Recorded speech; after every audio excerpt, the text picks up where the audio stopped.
Hello students. आज मैं class 12th का पहला चैप्टर स्टार्ट करने वाला हूँ जो कि सॉलिड स्टेट है। केमिस्ट्री का एक पहला चैप्टर से सीबीएसई में के बोर्ड एग्जाम में तो काफ़ी क्वेश्चन पूछे जाते हैं और कमर्शियल एग्जाम में भी जैसे जेई वगैरह और नीट वगैरह में भी क्वेश्चन काफ़ी पूछे जाते हैं। ठीक है, बहुत आसान चैप्टर है, बहुत आसान चैप्टर है। इनफैक्ट इसमें से ये मोस्टली टाइम पर थ्योरेटिकल ही होता है, रटने वाला चैप्टर है। तो हम इसको शुरू करते हैं। इंट्रोडक्शन में सबसे पहला टॉपिक क्या है कि इंट्रोडक्शन में हमारे पास देखो सॉलिड स्टेट में हम के बारे में क्या पढ़ेंगे। सबसे पहले हम जान लेते हैं कि सॉलिड स्टेट में हम पढ़ेंगे कि सॉलिड स्टेट का शेप एंड साइज कैसा होता है, उसके प्रॉपर्टीज क्या होती हैं, कैरेक्टरिस्टिक्स क्या होते हैं, उसके क्रिस्टलाइटिस के बारे में पढ़ेंगे, कैसे उनका अरेंजमेंट होता है। इन सब चीज़ें के बारे में हम यहाँ पर पढ़ेंगे। देखो, जहाँ तक सॉलिड स्टेट की बात है तो इसके बारे में हम पहले से पढ़ चुके होते हैं। जैसे कि आपको लोअर क्लासेस में पढ़ाया गया होता है कि जो स्टेट ऑफ मैटर होता है उसके बारे में पढ़ाया गया होता है। स्टेट ऑफ मैटर के 3 पार्ट होते हैं, पहला होता है सॉलिड, दूसरा लिक्विड, तीसरा गैस। इनके बारे में हम बहुत डिटेल में तो नहीं, लेकिन शॉर्ट में हम बहुत कुछ पढ़ते हैं। लेकिन जब हम क्लास 11th और 12th की बात करते हैं ना, तो 11th और 12th में वही चीज़ें हमें बहुत डिटेल में पढ़नी होती हैं। तो वही डिटेल हमें सॉलिड स्टेट के बारे में हमें यहाँ पर पढ़ना होता है। अब जहाँ तक 11th की बात है तो 11th में आपने एक स्टेट ऑफ मैटर में गैस पढ़ चुके होते हो, गैस के बारे में आप वहाँ पर पढ़ चुके होते हो। और जबकि दो चीज़ों के बारे में, जैसे सॉलिड होता है और लिक्विड, जैसे सॉलिड के बाद हम अगला चैप्टर पढ़ेंगे सोल्यूशन। सोल्यूशन में हम लिक्विड के बारे में पढ़ेंगे। सोल्यूशन जो सोल्यूशन चैप्टर है वो भी लिक्विड के बारे में ही बताता है। और जहाँ तक पहली बात है, पहला चैप्टर की बात है, तो पहला चैप्टर में हमारे पास सॉलिड स्टेट है, उसके बारे में हम यहाँ पर पढ़ेंगे। यहाँ पर मैंने सॉलिड स्टेट लिख रखा है, वो अलग बात है कि आपको वहाँ दिख नहीं रहा होगा, मैं फिर से लिख देता हूँ। ठीक है ना, थोड़ा ऊपर हो गया, कैमरे का जो अरेंजमेंट है थोड़ा सा उसको कवर नहीं कर रहा। मैं यहाँ लिख देता हूँ जिससे आपको ये विजिबल होगा, सॉलिड स्टेट। ठीक है, सॉलिड स्टेट शुरू करते हैं हम लोग, जो बहुत ज़्यादा बातें नहीं करते हैं। ठीक है, इंट्रोडक्शन की बात करते हैं तो अगर मैं इंट्रोडक्शन के बारे में बात करूँ तो बहुत सारी चीज़ें, जैसे कि वो एक रेजिड होता है और मेलेबल होता है। ठीक है, ये सब चीज़ें आपने लोअर क्लासेस पढ़ रखा है कि उसको पतली शीट में चेंज कर सकते हैं, उसको तार में चेंज कर सकते हैं, वो थर्मल कंडक्टर होता है, इलेक्ट्रिसिटी कंडक्टर होता है, ये सब हम आपने पढ़ रखा है। तो मैं यहाँ पर वो सब चीज़ें डिस्कस न करते हुए दो चीज़ें के बारे में बात करूँगा। दो चीज़ें कौन कौन सी हैं जो कि आपको लिक्विड और सॉलिड के बारे में बताएगा कि ऐसा क्यों होता है, जो कि आपको शायद लोअर क्लासेस में बताया जाता है कि नहीं बताया जाता है, इतना मुझे आइडिया नहीं है। लेकिन मैं यहाँ 11th-12th की बात करता हूँ। तो दो चीजें कौन कौन सी है बच्चों, वो पहला है हमारे पास फ्लूइडिटी, दूसरा है रेजिडिटी। ठीक, दूसरा है रेजिडिटी। देखो, फ्लूइडिटी क्या करता है, फ्लूइडिटी की वजह से ही दो चीजें हमारे पास आती हैं। पहला होता है लिक्विड और दूसरा होता है एयर, या कह सकते हैं लिक्विड की जगह पर हम गैस कर सकते हैं, लिक्विड के बाद हम गैस कर सकते हैं। और रिजिडिटी जो होता है वो आता है सॉलिड में। ठीक है, सॉलिड में आता है। देखो, दो चीजें होती हैं जो हमारे पास 3 स्टेट ऑफ मैटर होते हैं, उनको डिफाइन कर देती हैं। पहला होता है फ्लूइडिटी, दूसरा होता है रेजिडिटी। फ्लूइडिटी क्या होता है, फ्लूइडिटी की वजह से लिक्विड और गैस में आते हैं, जबकि रेजिडिटी की वजह से सॉलिड आता है। फ्लूइडिटी होता क्या है, फ्लूइडिटी किसी भी मैटर की वो प्रॉपर्टी है जो किसी भी मैटर को एक जगह से दूसरी जगह फ्लो करने में हेल्प करती है। भाई, फ्लो शब्द आता है, क्या आता है, फ्लो शब्द आता है। फ्लो से ही फ्लूइडिटी बना हुआ है। वो क्या करता है कि फ्लूइड के फॉर्म में एक जगह से दूसरी जगह पर मूव कर सकता है। मूव कर सकता है, उसका रीजन क्या है मैं तुम्हें समझाता हूँ। कि देखो, हमारे पास होता क्या है कि जो गैस और लिक्विड के पार्टिकल्स होते हैं उनके बीच में काफी हद तक स्पेस होता है। गैस में और ज्यादा होते हैं, लिक्विड में थोड़ा सा कम होता है। तो जिसकी वजह से उनके बीच में इतना अट्रैक्शन फोर्स, इंटरमोलिकुलर फोर्स नहीं होता है जिसकी वजह से अपनी जगह से वो हिल ना सके। ऐसा तो बिल्कुल नहीं होता कि लिक्विड और गैस में अपनी जगह हिल ना सके। इसमें काफी स्पेस मिलता है। स्पेस ज्यादा होने की वजह से वो क्या होता है बच्चों की एक जगह से दूसरी जगह पर, चाहे वो लिक्विड हो चाहे वो गैस हो। क्योंकि लिक्विड में क्या होता है कि मैं कैमरे से बाहर हो गया हूँ लेकिन मेरे हाथ दिख रहा होगा आपको। लिक्विड में क्या होता है कि जो इंटरमोलिकुलर फोर्स होता है वो काफी हद तक गैस के मुकाबले ज्यादा होता है, जिसकी वजह से उसका जो फ्लो है वो उतना नहीं होता। जबकि गैसेस में गैसेस में जो फ्लो है काफी ज्यादा होता है, बहुत तेज से एक जगह से दूसरी जगह पर मूव करते हैं, ठीक है। लेकिन सॉलिड में क्या होता है, सॉलिड में ऐसा नहीं होता है। सॉलिड के जो पार्टिकल्स होते हैं, जो कॉन्स्टिट्यूएंट पार्टिकल्स होते हैं, वो बहुत ही पास में होते हैं, बहुत ज्यादा पास में होते हैं, जिसकी वजह से उनके बीच का जो अट्रैक्शन फोर्स है वो हाईएस्ट होता है, इनके मुकाबले बहुत ज्यादा होता है, जिसकी वजह से ये अपनी जगह से एक जगह से दूसरी जगह पर मूव नहीं कर सकते हैं। मूव न कर पाने की वजह से ये रिजिड हो जाते हैं। बात समझ में आ रही है? ये मूव न कर पाने की वजह से एक जगह पर रिजिड हो जाते हैं, जिसकी वजह से इनका शेप एंड साइज फिक्स होता है। जब ये पार्टिकल्स, यही पार्टिकल्स यहाँ पर इतनी स्पेस में थे, काफी स्पेस थे, तो यहाँ से वो आसानी से मूव कर सकते थे। इस पार्टिकल के ऊपर इनका जो है अट्रैक्शन फोर्स उतना नहीं था जितना इस पार्टिकल के ऊपर इसके चारों तरफ जितने कॉन्स्टिट्यूएंट पार्टिकल्स हैं वो फोर्स लगाते हैं। तो अपनी जगह से ये पार्टिकल इस जगह से दूसरी जगह पर मूव नहीं कर पाता है, जिसकी वजह से ये यहाँ पर फिक्स हो जाता है। एक पार्टिकल फिक्स होगा तो इसका मतलब कि सारे पार्टिकल फिक्स हो जाएंगे। सारे पार्टिकल फिक्स होंगे तो उनका जो शेप एंड साइज है बेटा, जो शेप एंड साइज है वो क्या हो जाता है, वो फिक्स हो जाता है। शेप एंड साइज वॉल्यूम इनका हम क्या कर सकते हैं, फिक्स मान के चलते हैं, जो कि फिक्स होता भी है, ठीक है। अब बात करते हैं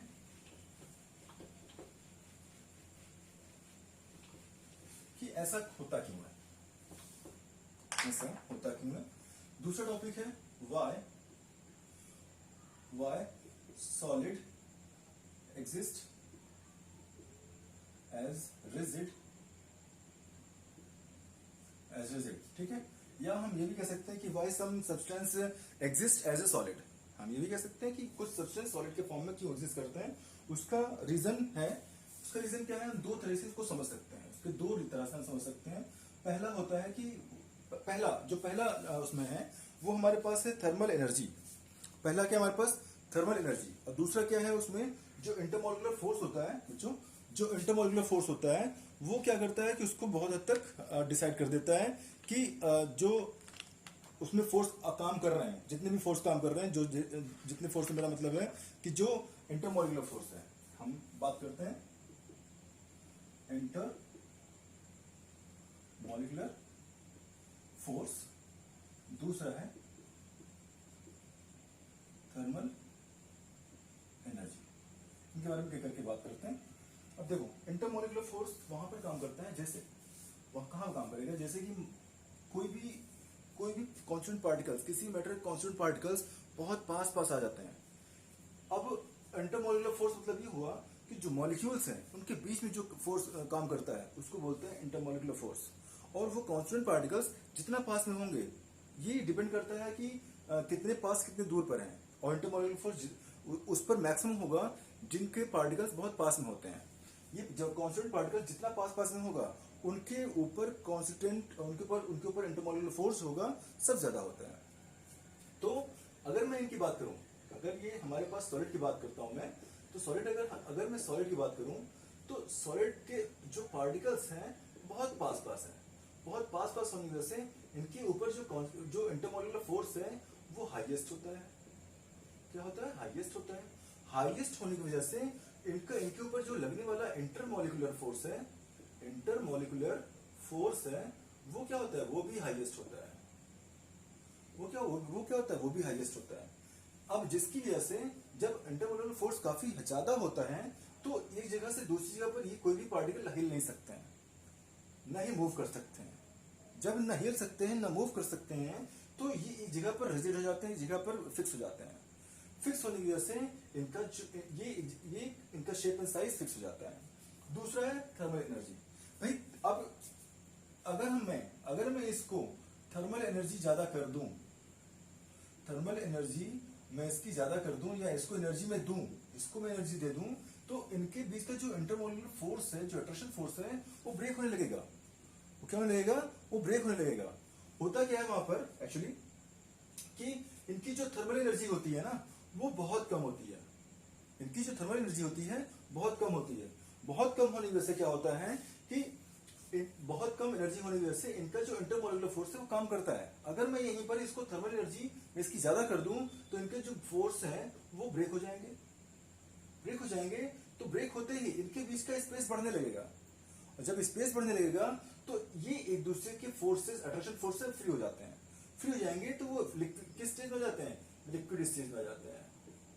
इसी को बोलते हैं किसी भी सॉलिड को लिक्विड फॉर्म में चेंज करना, ठीक है।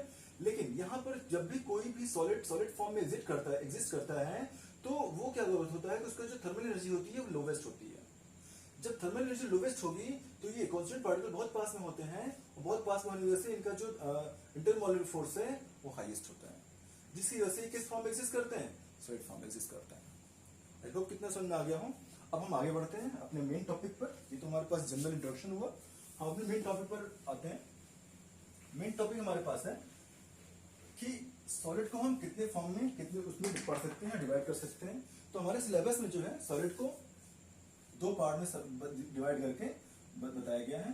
पहला है, मैं इसको ऐसा समझाता हूं कि सॉलिड को दो पार्ट में डिवाइड किया गया, मैं समझाता हूं इसको। पहला है एमॉर्फस, दूसरा है क्रिस्टल। एमॉर्फस सॉलिड और दूसरा है क्रिस्टल। तो अगर मैं इसको अलग अलग यहाँ कैटेगराइज करके समझा दूं तो बेटर रहेगा आपके लिए। मैं यहाँ पे एक तरफ लिख लेता हूं क्रिस्टल, ठीक है, इसको मैं ऐसे लिख लेता हूं, यहाँ पे लिख लेता हूं क्रिस्टल, दूसरा है एमॉर्फस। समझने की कोशिश करते हैं इसको एक करके, ठीक है, एक करके इसको समझने की कोशिश करते हैं। देखो, मैं क्रिस्टल और एमॉर्फस को कुछ पॉइंट्स के बेस पर समझने की कोशिश करते हैं कि अगर एमॉर्फस हमारे पास है, अगर हमारे पास एमॉर्फस हमारे पास है तो उसको हम कुछ पार्टिकल्स यानी कि कुछ पॉइंट्स के बेस पर समझने की कोशिश करते हैं। पहला है, जो पहला पॉइंट, सबसे पहला पॉइंट है हमारे पास जो arrangement of their constant particles. पहला हमारे पास है अरेंजमेंट ऑफ देयर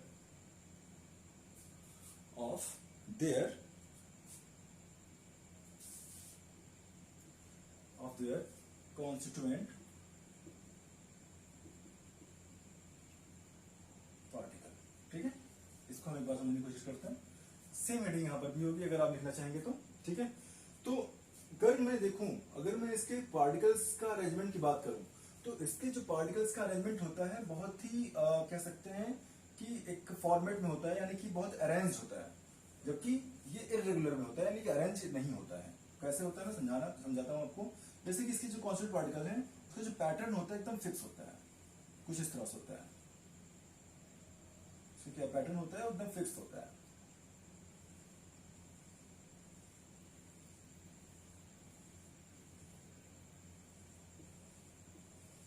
थोड़ा सा प्रेशर रखिएगा बच्चों, ठीक है। मैं इसको बनाता हूं। इसका जो पैटर्न होता है कुछ इस तरह से होता है, ए के बाद बी, बी के बाद ए के बाद बी, बी के बाद ए, इस तरह से।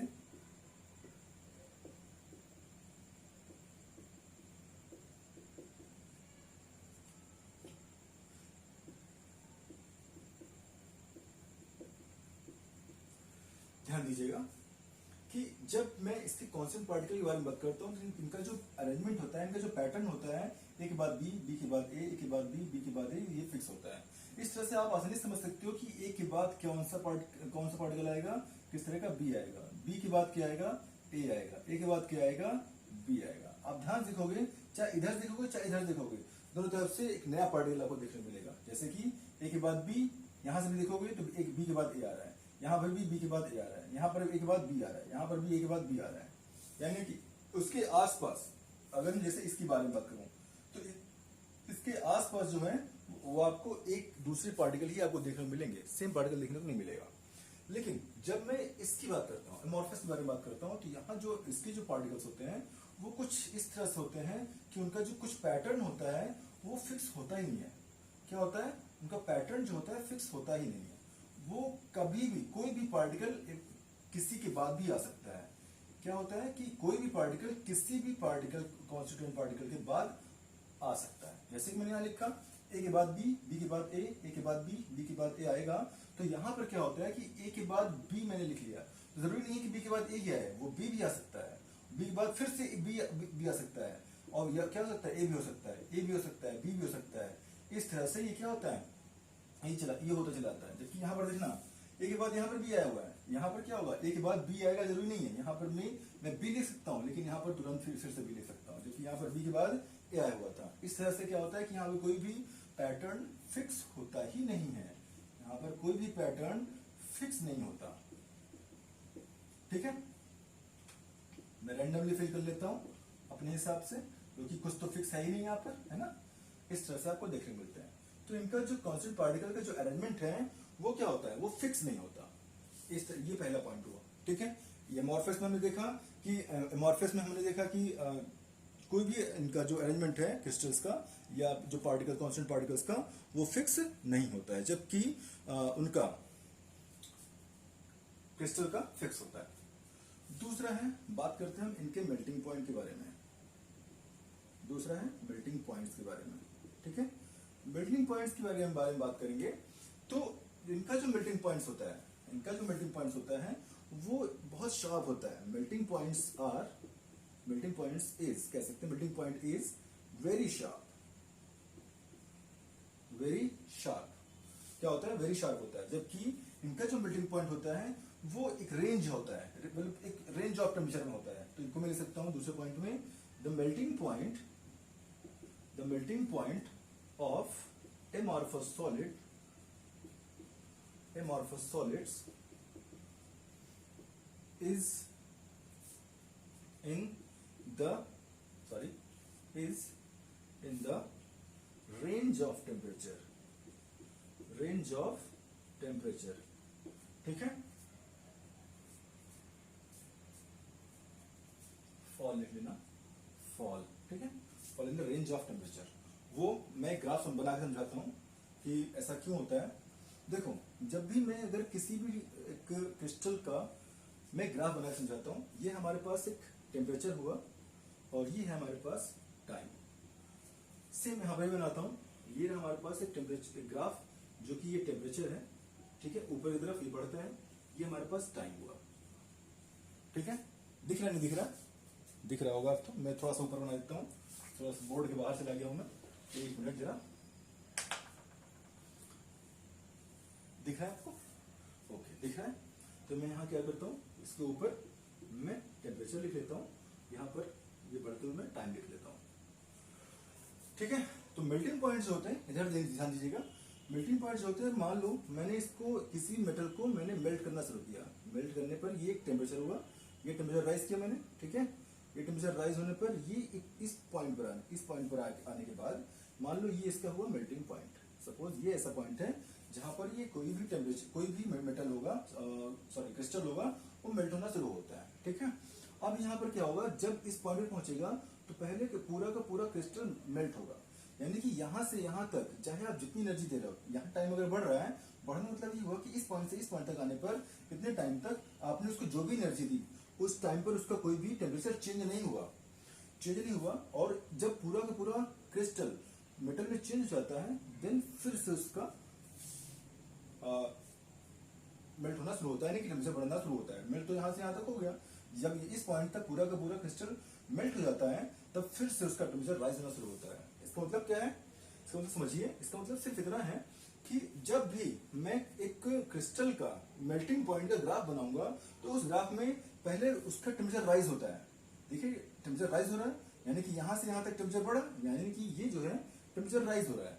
यहां से यहां, इस पॉइंट से इस पॉइंट तक टेम्परेचर बढ़ा है। यहां मैं लिख लेता हूं ए, बी, सी और यहाँ डी, यानी कि ए से बी तक टेम्परेचर राइज हुआ, जबकि बी से सी तक टेम्परेचर राइज नहीं हुआ। बी से सी तक उस क्रिस्टल को वो मेल्ट हुआ है। जितनी भी एनर्जी आपने इस टाइम पर बी से सी तक जाने में दी, वो पूरा का पूरा जो है टेम्परेचर उस क्रिस्टल को मेल्ट करने में लगा दिया। यानी कि वो टेम्परेचर किस में चेंज हो गया, लेटेंट हीट में चेंज हो गया। आई होप कि आप लेटेंट हीट समझते होंगे। ठीक है, अब उसके बाद क्या होता है कि जैसे कि पूरा का पूरा क्रिस्टल मेल्ट हो जाता है, मेल्ट होने के बाद वो फिर से उसका टेम्परेचर राइज होना शुरू होता है। लेकिन यहाँ पर क्या है, यहाँ पर कुछ इस तरह से होता है कि यहाँ पर जो कुछ इस तरह से ग्राफ बनता है आपका, यानी कि पूरा कर्व बनता है। आप वो जैसे यहां से मान लो मेल्ट होना शुरू हुआ, तो वहां तक मेल्ट ही होता रहता है, टेम्परेचर बढ़ता ही रहेगा, मेल्ट होता रहेगा। इसकी एग्जांपल जैसे कि आपको प्लास्टिक है, प्लास्टिक क्या है, प्लास्टिक है, ग्लास है। तो जब प्लास्टिक के ग्लास को आप गर्म करते हैं, तो आपने देखा होगा प्लास्टिक के ग्लास पहले बहुत सॉफ्ट होते हैं, सॉफ्ट होते हैं, फिर वो धीरे धीरे पिघलना शुरू होते हैं। जबकि यहाँ पर क्या है, ये जब उसका मेल्टिंग पॉइंट को रीच कर लेगा, जब जब जब भी उसको मेल्टिंग पॉइंट को रीच कर लेगा तो वो जो मेटल होगा उस पर्टिकुलर पॉइंट पर पिघलना शुरू हो जाता है, ठीक है। जबकि यहाँ पर क्या होता है, ऐसा नहीं होता है, ठीक है। अगला जो पॉइंट है हमारे पास वो है हमारे पास आइसोट्रोपिक एनाइसोट्रोपिक के बारे में बात करते हैं। तो आइसोट्रोपिक एनाइसोट्रोपिक के बारे में बात करूंगा। देखो एक और बात समझाता हूं मैं, आइसोट्रोपिक एनाइसोट्रोपिक को डिस्कस करने से पहले मैं एक बात और समझाता हूं कि ये एक मैं इसको मिटा दूं, अगर आपने लिख लिया हो, अगर लिख लिया हो इसको, मैं पहले आप लिख लीजिए फिर मैं मिटाता हूं इसको। आई होप कि आपने लिख लिया होगा, मैं इसको हटाता हूं, ठीक है। यहाँ पर मैं आगे समझाने के लिए आपको जगह बना लेता हूँ क्योंकि मेरे पास जगह इतनी ही है, ठीक है। देखो तीसरा पॉइंट मैं कह सकता हूं कि ये एक लॉन्ग रेंज फॉर्म में रहते हैं, ठीक है। ये एक लॉन्ग रेंज फॉर्म में रहते हैं, ठीक है। यहां पे लिख सकते हैं exist in long range form. और ये क्या है, तीसरा पॉइंट है exist in short range form.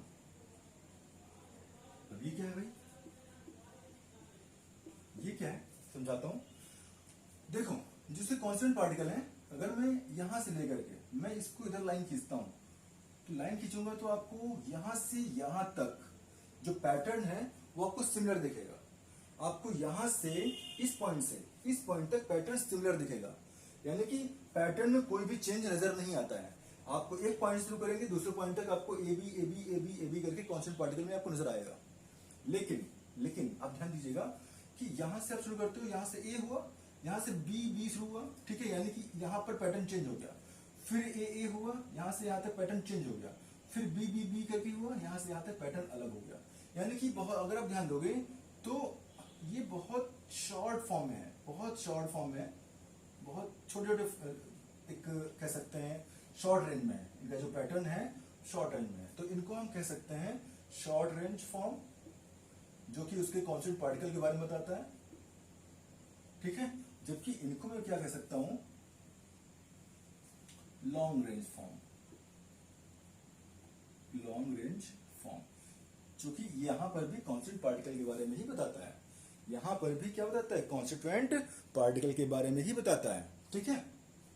अब देखिए ये तो हो गया तीसरा पॉइंट। चौथा पॉइंट के बारे में अगर बात करेंगे तो क्रिस्टल लैटिस अगर बात करूंगा तो क्रिस्टल लैटिस हमें मिलता है can be found when it cooled in a slow way, यानी कि कह सकते हैं कि बहुत धीरे धीरे ठंडा करने पर, या कह सकते हैं इन अ कंट्रोल्ड वे। जब उसको कंट्रोल्ड वे पे ठंडा किया जाता है तभी आपको क्रिस्टलैटिस फॉर्म मिलते हैं, ठीक है। लेकिन यहीं पर इसके जस्ट उल्टा होता है। फोर्थ पॉइंट है हमारे पास कि एमॉर्फस सॉलिड्स